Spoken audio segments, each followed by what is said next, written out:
porque o vereador, presidente, tem o direito de cortar a sessão e as palavras de quem ele quiser, mas eu quero que respeite, porque na minha fala já começou cortando. Então, eu quero resgatar meu voto em 2 minutos.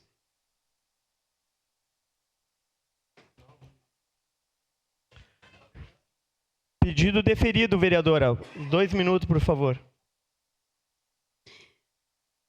Bom, eu já havia falado, né, que eu estava emocionada porque a violência me dói muito.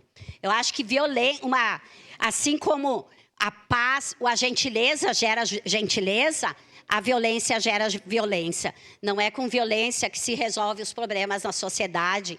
Então, o caso que aconteceu com o Orelha, o caso que acontece, às vezes, né, é a violência que faz com que jovens fiquem violentos, ou a falta de limite.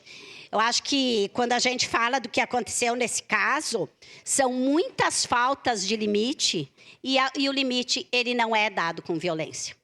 Ele não é dado com violência. Eu lembro que uma vez eu comentei com meu filho assim, sabia que tem coleguinhas teu que apanham? E ele falou assim, o que é apanhar, mamãe? Eu disse, é bater. Aí ele disse, mas por que você me machucaria? Porque você não me ama?